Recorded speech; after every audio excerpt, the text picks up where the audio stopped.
Okay, time for another book review.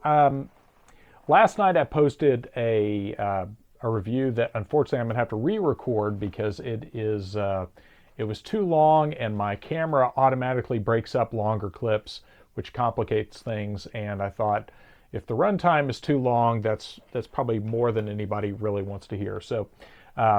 But in going through my books this afternoon, I found a special treasure. So this is Reading Mastery 2, Storybook 1. This is an SRA book. Many of you probably remember that from your grade school days. This is by Siegfried Engelmann and Elaine C. Brunner. And remember this, when they used to have books that you would say who it was issued to, what year, and when you returned it. Wow, just takes me back. And this is from 1995. Now, many of you might remember this book from 2001, and you'll figure out really quick why. The reason I have this is because of the story in here, The Pet Goat. And this is one of those. This is one of those explaining basic reading books about how to sound out words and whatnot. A girl got a pet goat. She liked to go running with her pet goat.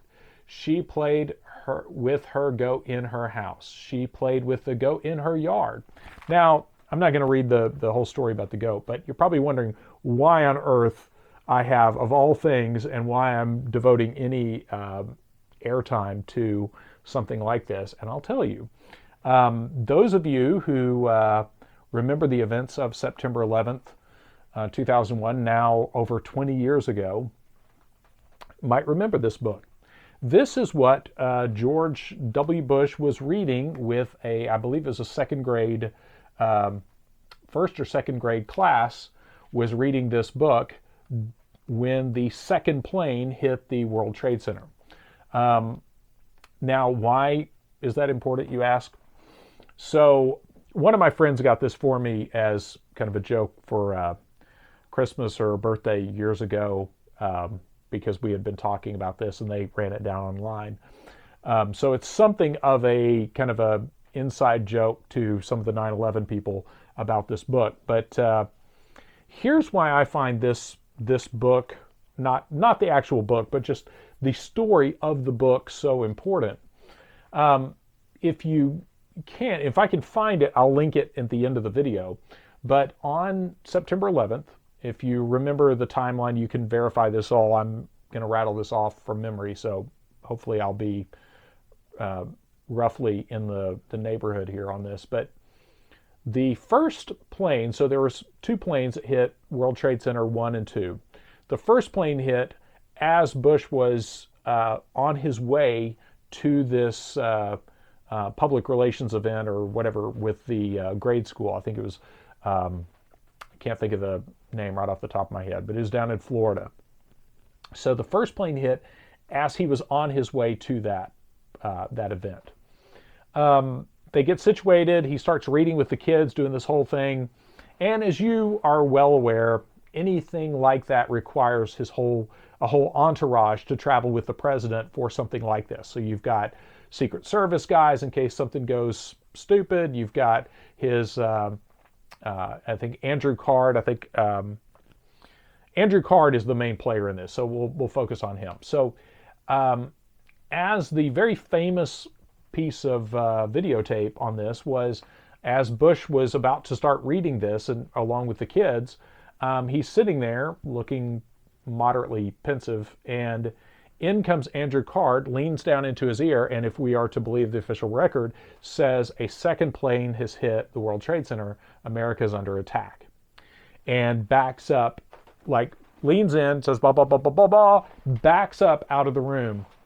And now why is that important? Well, this is where body language and just human behavior really become a big factor in the behavior. As to quote another researcher that unfortunately I can't cite appropriately right now, but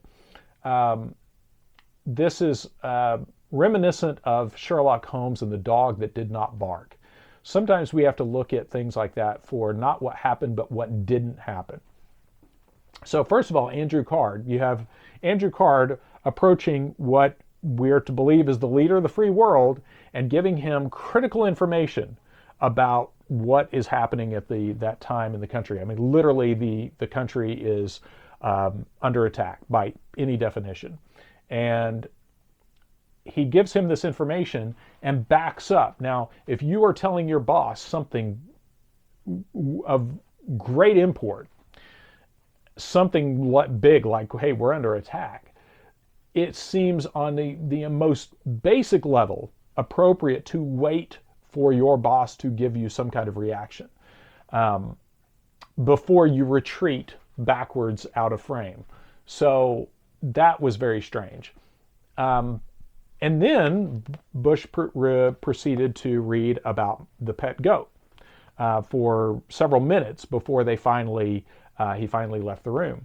Now, why is all this important? Well, if we really examine the whole 9/11 story and how all these things happened, that is a very telling moment, because if we are to believe what we are told on this, then we are to believe that the Secret Service said, you know what, we're just going to stand here. We're not going to move the most important human target in the Western world. We're not going to move him until he tells us.